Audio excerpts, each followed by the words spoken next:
마인드맵의 줄기를 따라 베드로후서의 내용을 살펴보도록 하겠습니다. 베드로후서 강의한 어둠을 밝히는 등잔불, 다시 오실 주님을 기다리는 성수, 도입, 떠날 날을 앞둔 노사도의 마지막 간청. 여러분, 반갑습니다. 오늘은 사도 베드로의 두 번째 편지이자 그의 인생 마지막 기록인 베드로후서를 함께 나누어 보려고 합니다. 여러분, 베드로전서와 후서의 차이를 아시나요? 베드로전서가 밖에서 몰아치는 박해의 폭풍 속에서 어떻게 견딜 것인가를 말했다면, 베드로후서는 교회 안으로 몰래 스며든 가짜 가르침과 도덕적 타락이라는 내부의 암세포를 어떻게 이길 것인가를 다룹니다. 이 편지를 쓸 때 베드로는 자신이 곧 세상을 떠날 것을 알고 있었습니다. 죽음을 앞둔 사람이 남기는 마지막 말은 얼마나 간절하고 무게가 있겠어요? 베드로는 성도들이 자신이 떠난 뒤에도 진리 위에 굳건히 서서 흔들리지 않기를 바라는 마음으로 이 글을 썼습니다. 오늘 이 마인드맵의 네 가지 큰 줄기, 신성한 성품으로의 초대, 사도적 증언의 확실성, 거짓 교사의 실상과 심판, 그리고 재림의 소망과 거룩한 삶을 따라가며 혼탁한 시대 속에서 우리가 붙들어야 할 진짜 신앙이 무엇인지 함께 살펴봅시다. 자, 보배로운 믿음을 선포하는 1장부터 시작해 볼까요? 제1부, 신성한 성품과 신앙의 계단, 부르심을 굳게 하십시오. 1장 1절에서 11절. 이야기는 우리가 받은 믿음이 얼마나 가치 있는 것인지를 확인하며 시작됩니다. 1.1. 동일하게 보배로운 믿음. 1장 1, 2절. 베드로는 자신을 종이며 사도라고 소개하며 우리가 가진 믿음을 보배로운 믿음이라 부릅니다. 이 믿음은 사도들이나 우리나 하나님 앞에서 차별 없이 받은 귀한 선물입니다. 베드로는 하나님과 우리 주 예수를 아는 지식을 통해 은혜와 평강이 더욱 많아지기를 축복합니다. 여기서 지식은 머리로만 아는 게 아니라 주님과 인격적으로 깊이 사귀는 것을 뜻합니다. 1.2. 신성한 성품에 참여하는 자. 1장 3, 4절. 하나님의 신기한 능력은 우리에게 생명과 경건에 속한 모든 것을 이미 주셨습니다. 그리고 지극히 크고 보배로운 약속을 주셨죠. 이 약속의 목적이 무엇일까요? 바로 우리가 세상에 썩어질 정욕을 피하여 신성한 성품, 디바인 네이처에 참여하는 자가 되게 하려는 것입니다. 여러분, 구원은 단순히 천국 티켓을 따는 게 아니라 하나님의 성품을 닮아가는 존재의 변화입니다. 1.3. 신앙 성장의 8단계, 믿음의 사다리. 1장 5절에서 11절. 베드로는 아주 유명한 신앙의 성숙 단계를 제시합니다. 그러므로 너희가 더욱 힘써 믿음의 덕을, 덕의 지식을, 지식의 절제를, 절제의 인내를, 인내의 경건을, 경건의 형제우애를, 형제우애의 사랑을 더하라. 이 8가지 덕목은 서로 연결되어 있습니다. 이것이 우리 안에 흡족하게 있으면 열매 없는 자가 되지 않겠지만, 이것이 없는 자는 맹인처럼 앞을 못 보고 자기 죄가 깨끗해진 것을 잊어버린 자입니다. 베드로는 이 길을 힘써갈 때 우리 주 예수 그리스도의 영원한 나라에 들어감을 풍성히 주실 것이라고 약속합니다. 제2부, 기억의 사역과 예언의 등불. 우리는 눈으로 보았습니다. 1장 12절에서 21절. 두 번째 줄기는 베드로가 왜 이 편지를 쓰는지, 그리고 그가 전하는 복음이 왜 진짜인지를 변호하는 대목입니다. 2.1. 항상 기억나게 하려 함. 1장 12절에서 15절.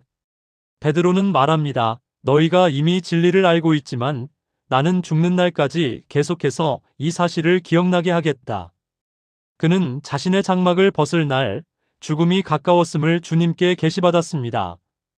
그래서 자신이 떠난 뒤에도 성도들이 이 말씀을 생각나게 하려고 모든 수단을 강구합니다. 참된 목자는 성도들의 마음속에 말씀의 이정표를 세워두는 사람입니다.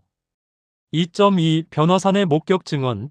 1장 16절에서 18절. 당시 거짓 교사들은 복음이 교묘히 만든 이야기, 신화라고 비웃었습니다. 베드로는 당당히 반박합니다. 우리는 그분의 위엄을 직접 본 목격자다. 베드로는 변화산 사건을 회상합니다. 구름 속에서 이는 내 사랑하는 아들이요, 내 기뻐하는 자라는 하나님의 음성을 직접 들었다는 것이죠. 복음은 상상이 아니라 역사의 현장에서 보고 들은 확실한 사실 위에 서 있습니다.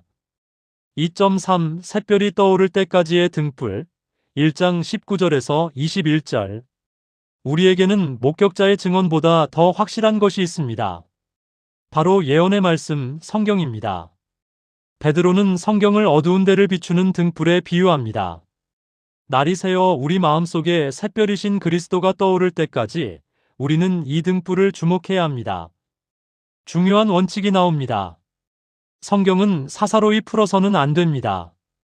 예언은 사람의 뜻으로 낸 것이 아니라 성령의 감동하심을 받은 사람들이 하나님께 받아 말한 것이기 때문입니다.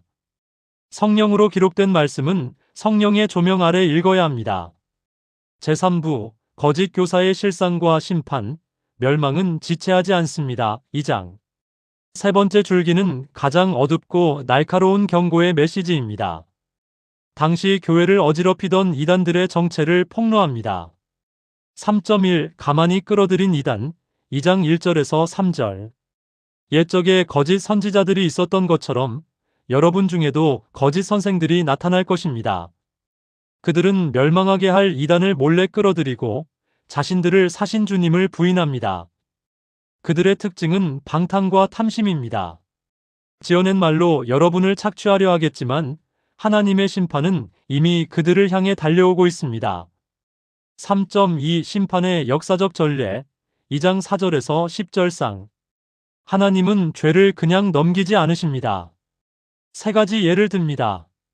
타락한 천사들, 지옥, 타르타로스에 던져 심판대까지 가두셨습니다. 노아 시대, 경건치 않은 세상을 홍수로 심판하시되 의를 전파하는 노아는 보존하셨습니다. 소돔과 고모라, 유황불로 멸하셨지만 무법한 자들의 행실 때문에 고통받던 의로운 롯은 건져내셨습니다. 결론은 명확합니다. 주께서 경건한 자는 시험에서 건지실 줄 아시고 불의한 자는 형벌 아래에 두어 심판날까지 지키십니다. 3.3 타락한 자들의 비참한 실상 2장 10절하에서 22절. 이들은 육체를 따라 더러운 정욕 가운데 행하며 주관하는 이 권위를 멸시합니다. 이성 없는 짐승 같아서 본능대로 행하다가 결국 멸망할 것입니다. 특히 발람의 길을 따르는 자들입니다. 불의의 삭을 사랑하여 미친 짓을 하던 그 선지자처럼 말이죠. 그들은 자유를 약속하지만 실제로는 패배의 종입니다. 베드로는 충격적인 비유로 마무리합니다. 개가 그 토하였던 것에 돌아가고 돼지가 씻었다가 다시 진흙탕에 누웠다. 2장 22절. 한때 복음을 알았으나 다시 세상의 더러움으로 돌아가는 것이 얼마나 비참한지를 경고합니다. 제4부 재림의 소망과 새 하늘과 새 땅, 그날을 간절히 사모하십시오. 3장. 마지막 줄기는 데살로니가 후서처럼 재림에 대한 오해를 바로잡고 소망을 불어넣는 대목입니다. 4.1 조롱하는 자들에 대한 답변 3장 1절에서 7절. 말세에 조롱하는 자들이 나타나 묻습니다. 주님이 강림하신다는 약속이 어디 있느냐? 조상들이 잔 후로부터 만물이 처음 창조될 때와 같이 그냥 있지 않느냐? 그들은 일부러 잊으려 합니다. 말씀으로 하늘과 땅이 창조되었고 말씀으로 옛 세상이 홍수로 멸망했다는 사실을요. 이제 동일한 말씀이 경건하지 않은 사람들을 심판하기 위해 지금의 하늘과 땅을 불사르기 위해 간수하고 계신 것입니다. 4.2 하나님의 시간과 인내 3장 8절에서 10절. 왜 주님은 빨리 오시지 않을까요? 주께는 하루가 천년 같고 천년이 하루 같다는 이 한 가지를 잊지 마십시오. 백후 3장 8절. 주님의 약속은 어떤 이들이 생각하는 것처럼 더딘 것이 아닙니다. 오직 여러분을 대하여 오래 참으사 아무도 멸망하지 아니하고 다 회개하기에 이르기를 원하시기 때문입니다. 하지만 주의 날은 반드시 도둑같이 올 것이며 그때 하늘은 큰 소리로 떠나가고 모든 물질이 뜨거운 불에 풀어질 것입니다. 4.3 거룩한 행실과 새 하늘과 새 땅 3장 11절에서 18절. 이 모든 것이 이렇게 풀어지리니 여러분은 어떤 사람이 되어야 마땅할까요? 거룩한 행실과 경건함으로 하나님의 날이 임하기를 바라보고 간절히 사모하십시오. 우리는 불타 없어질 이 세상이 아니라 약속하신 대로 의가 있는 곳인 새 하늘과 새 땅을 기다리는 사람들입니다. 그러므로 점도 없고 흠도 없이 평강 가운데 나타나기를 힘쓰십시오. 베드로는 사도 바울의 편지도 인용하며 말씀의 어려운 부분을 억지로 풀다가 스스로 멸망에 이르지 말라고 당부합니다. 마지막으로 그 유명한 요절로 편지를 맺습니다. 오직 우리 주 곧 구주 예수 그리스도의 은혜와 그를 아는 지식에서 자라가라. 영광이 이제와 영원한 날까지 그에게 있을지어다. 아멘. 결론. 오늘 우리 마음의 샛별을 확인하는 살. 강의를 마무리하겠습니다. 오늘 우리는 마인드맵의 구조를 따라 죽음을 앞둔 베드로가 남긴 신앙의 정수를 살펴보았습니다. 베드로후서가 오늘 우리에게 던지는 메시지는 세 가지입니다. 지식은 자라나야 합니다. 어제의 은혜에 머물러 있지 마십시오. 주님을 아는 지식에서 매일 조금씩 더 자라가는 것이 유혹을 이기는 유일한 길입니다. 말씀의 등불을 끄지 마십시오. 세상의 여론이나 신비로운 체험보다 기록된 성경 말씀을 더 확실하게 붙드십시오. 성령의 감동으로 된 말씀만이 우리 영혼의 샛별이 됩니다. 기다림이 삶을 결정합니다. 주님이 곧 오실 것을 진짜 믿는 사람은 오늘 함부로 살 수 없습니다. 새 하늘과 새 땅을 바라보는 자답게 거룩과 경건으로 오늘을 채우십시오. 여러분의 심령에는 지금 어떤 샛별이 떠 있나요? 혹시 세상의 정욕에 가려져 주님의 다시 오심을 잊고 있지는 않나요? 이 마인드맵의 구조를 가슴에 새기십시오. 하나님은 오늘도 여러분의 이름을 부르시며 신성한 성품의 잔치로 초대하고 계십니다. 고개와 돼지처럼 과거로 돌아가지 말고 사랑으로 완성되는 그 신앙의 계단을 한 걸음씩 밟아 올라가 주님의 영원한 나라에 넉넉히 들어가는 복된 성도님들이 되시기를 간절히 축복합니다. 경청해 주셔서 감사합니다.